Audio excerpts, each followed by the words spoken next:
तो आज ये हम बना रहे हैं चावल। चावल की रेसिपी मैं आपको देती हूँ। मैं इस तरीके से बनाऊँगी कि इसका नुकसान कम से कम हो और इसका शुगर कंटेंट जो है वो बहुत कम रह जाए, ताकि आपको नुकसान न दे। चावल देखिए गेहूं के मुकाबले तो कम ही नुकसानदेह होता है, लेकिन फिर भी शुगर कंटेंट तो उसमें होता ही है। तो शुगर काफ़ी हाई होती है उसमें भी और गेहूं में भी। तो हाँ, ग्लूटेन नहीं होता है चावल में, गेहूं में ग्लूटेन भी होता है जो बहुत ज़्यादा हमारी गट को नुकसान देता है। तो उसका भी तरीक़ा मैं बता दूंगी, ग्लूटेन को किस तरीके से तोड़ के आप उसका नुकसान कम कर सकते हो। लेकिन यहाँ हम चावल की बात करते हैं। तो चावल जो है उसके लिए ये देखिए, मैंने पानी में पानी 1 कप चावल लिए हैं तो 2 कप पानी लिया है, क्योंकि मेरे चावल जो हैं काफ़ी वैसे वाले हैं, बासमती राइस है चावल, ये पुराना चावल है तो पानी सही लेता है। अब आप अपने अंदाज से डाल लीजिए आपका चावल जितना लेता है पानी। और पानी में मैंने डबल पानी लेके उसमें मैंने थोड़ा पिंक सॉल्ट, आप सेंधा नमक या समंदरी नमक जो सी सॉल्ट होता है वो भी ले सकते हैं, वो डाल दिया है। थोड़ा सा फैट डाला है इसमें। फैट डालने से चावल अच्छे हो जाते हैं, थोड़े खिले खिले बनेंगे और अच्छे हो जाएंगे टेस्ट वाइज भी। इसमें क्या है कि अब खौल आ जाएगी जब, तब हम इसमें चावल डालेंगे। अच्छा, अगर ज़ीरा राइस बना रहे हैं तो आप इसी में ज़ीरा डाल सकते हैं। अच्छा, इस तरीक़े से आप हर एक चावल बना सकते हैं, खिचड़ी हो, तायरी हो, मतलब कुछ भी आप चावल का बना रहे हैं तो इसी तरीक़े से बना सकते हैं। मैं एक आइडिया दे रही हूँ आपको कैसे बनते हैं। तो यहाँ हम सिंपल प्लेन राइस बना रहे हैं। अच्छा, ये देखिए, ये मैंने चावल भिगो दिए। तो चावल भिगोना बहुत ज़रूरी है, कम से कम आप 5-6 घंटे ज़रूर भिगोएं चावलों को, उससे उसका नुकसान बहुत कम हो जाता है। चावलों में क्या होता है, आर्सेनिक बहुत ज़्यादा होता है, तो वो भी भिगोने से बहुत कम हो जाता है। और खूब अच्छी तरीके से ग्रेन को भीगना और पकना दोनों ही बहुत ज़रूरी है। ग्रेन कच्चा रह जाएगा और कम आप भिगोगे तो नुकसान देता है। तो यहाँ 5-6 घंटे मैंने इसको पहले भिगो के रख दिया था चावलों को। अब ये अच्छी तरीके से भीग गए हैं। अब हम इस 1 कप लिए हैं मैंने, 1 कप के लिए मैंने बता दिया कैसे 2 कप पानी लिया है और बाकी नमक सॉल्ट डाला है और थोड़ा सा फैट डाला है। अब इसमें हम शुगर कंटेंट कम करने के लिए क्या चीज़ डालते हैं वो मैं अभी बताती हूँ आपको। इसमें शुगर जो है वो कम करने के लिए हम क्या डालेंगे, हम डालेंगे कीफ़र। आपके पास कीफ़र नहीं है तो आप 1 स्पून दही भी डाल सकते हो, बस 1 स्पून काफ़ी रहता है, मतलब काफ़ी, आधा पौने किलो चावल में भी, क्योंकि बैक्टीरिया जो होते हैं बढ़ते रहते हैं। ऐसा नहीं है बहुत ढेर सा आपको डालना है, बस 1 स्पून काफ़ी है। तो 1 स्पून हम, ये कीफ़र है मेरे पास, मैं कीफ़र हमेशा रखती ही हूँ अपने पास किसी भी चीज़ में डालने के लिए, और 1 स्पून रोज़ाना खाती भी हूँ, जिससे गट का माइक्रोब्स जो हैं बिल्कुल सही रहें। तो यहाँ पर हम कीफ़र डालेंगे, लेकिन अभी नहीं डालेंगे, जब चावल डालेंगे, खौल आएगी तभी डालेंगे। कीफ़र जो है इसमें क्या है, ये इसके जो बैक्टीरिया हैं वो आपका ये जो शुगर है इसमें उसको खा लेंगे, तो वो बहुत कम रह जाएगी फिर उसमें शुगर। और चावलों का नुकसान और भी ज़्यादा कम करने के लिए आप अगर उसे 1 दिन बाद खाओगे तो वो और भी ज़्यादा शुगर में कंटेंट उसमें कम हो जाएगा और फर्मेंटेशन भी हो जाएगा थोड़ा सा, तो वो और भी कम नुकसान करेंगे आपको। ख़ास तौर से जिनकी हाई शुगर बढ़ी रहती है बहुत, वो मतलब बड़ी बहुत जल्दी जिनकी शुगर शूट कर जाती है और जिनको है डायबिटीज़ की प्रॉब्लम, तो उनके लिए तो ये परफेक्ट तरीक़ा है बनाने का चावल। और जिन्हें नहीं है डायबिटीज़ वो भी इस तरीक़े से चावल खा सकते हैं। रोज़ रोज़ तो देखिए मत ही खाइए चावल और गेहूँ, लेकिन कभी कभी आप खा रहे हैं तो इस तरीक़े से। अच्छा, जो लोग रोज़ बनाते हैं तो वो भी इस तरीक़े से बनाएंगे तो इसका नुकसान बहुत ज़्यादा कम हो जाएगा। अब हम बनाते हैं। देखिए, इसमें जब खौल आ गई थी पानी में तो मैंने इसमें चावल डाले हैं और इसमें 1 चम्मच कीफ़र डाल दिया है।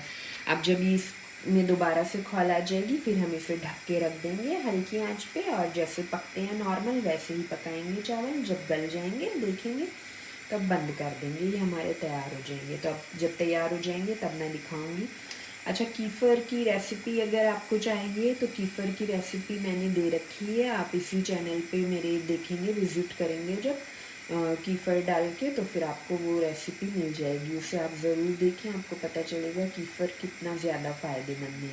अगर कीफ़र नहीं है, मट्ठा, मेरे ख़्याल से मुझे ऐसा लगता है कि मट्ठा और कीफ़र एक ही चीज़ है, लेकिन मैं पक्के तरीक़े से नहीं कह सकती। यहाँ वेस्टर्न कंट्रीज़ में उसे कीफ़र ही बोला जाता है, लेकिन मैंने इंडिया में मट्ठा देखा है इस तरीक़े से तरीक़े का बनते हुए तो नहीं देखा है, मगर खाया है तो वो ऐसा ही होता है।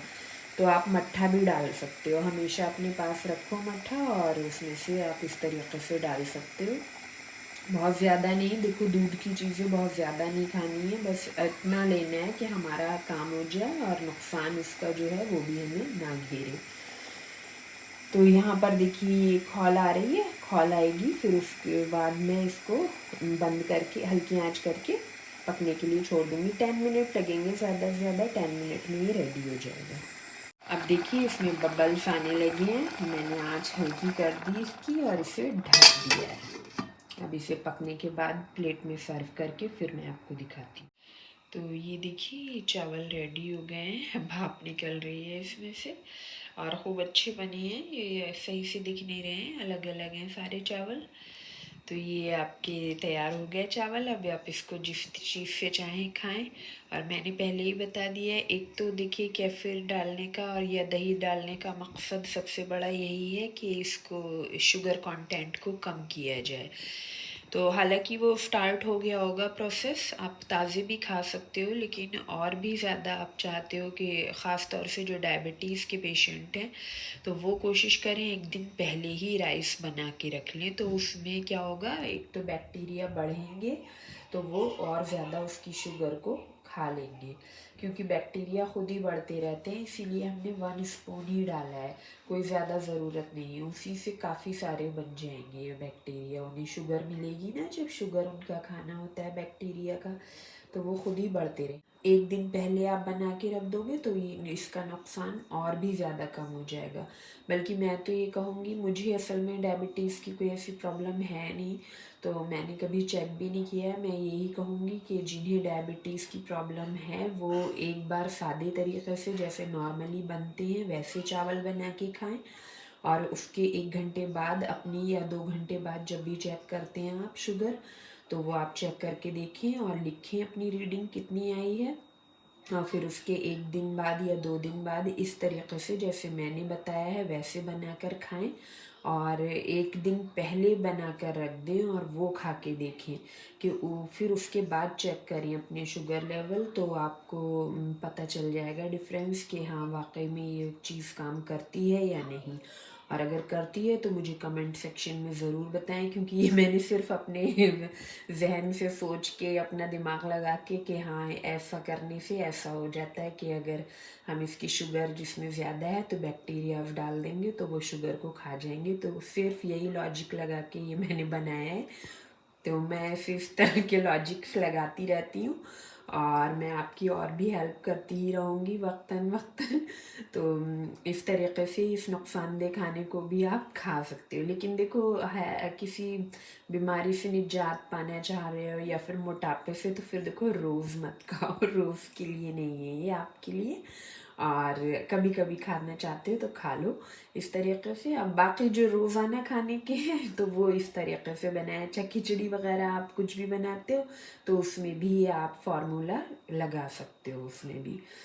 तो अगर डायबिटीज़ वाले पेशेंट चेक करें तो वो मुझे ज़रूर बताएं, ताकि मुझे पता चले कि मेरा लॉजिक ये सही है या गलत है। ठीक है, फिर मिलते हैं किसी और रेसिपी के साथ या फिर इंफॉर्मेशन के साथ। अच्छा, इसमें आप इसकी शुगर जो इसमें थोड़ी बहुत रह भी गई होगी ना, उसके लिए आप इसमें दालचीनी डाल सकते हैं। जब ये पकती हो उसी टाइम आप इसमें दालचीनी डाल दें।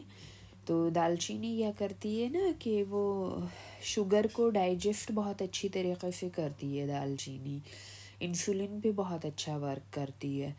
तो इसमें आप दालचीनी डाल दें पकते टाइम, तो इसका शुगर जो जितनी थोड़ी बहुत इसमें बची हुई होगी ना, तो वो ईज़िली आपको डाइजेस्ट हो जाएगी, ट्रबल में नहीं आएंगे आप। ये नहीं होगा कि खाने के बाद फिर फ़ौरन ही आपका इंसुलिन जो है वो शूट हो। मैं यहाँ पे डालना भूल गई थी, लेकिन मैं बता दे रही हूँ कि इसमें आप दालचीनी डाल देंगे शुगर वाली किसी भी चीज़ में तो वो बहुत इजीली डाइजेस्ट हो जाती है उसकी शुगर। और एक सवाल और उठ सकता है कि बहुत से लोग कहेंगे कि आपने गर्म कर दिया तो बैक्टीरियाज जो हैं वो मर गए होंगे, तो ऐसा नहीं है। सारे बैक्टीरिया जो हैं वो हीट के लिए सेंसिटिव नहीं होते हैं। कुछ बैक्टीरियाज बहुत हाई टेम्परेचर, आपको पता नहीं, आपने मालूम है या नहीं, वॉल्केनो तक में बैक्टीरियाज पाए गए हैं। तो उन्हीं में से एक बैक्टीरिया लैक्टोबैसिलस होता है। इस पे हीट का कोई असर होता ही नहीं है।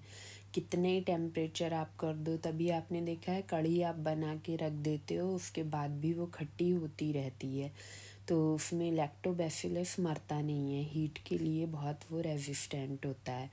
तो ये क्वेश्चन का जवाब भी आपको मिल गया होगा। तो आप इजीली इसको मतलब केफिर या दही को डाल के पका सकते हो आप, उसमें बैक्टीरिया पे कोई भी हार्म नहीं होगा।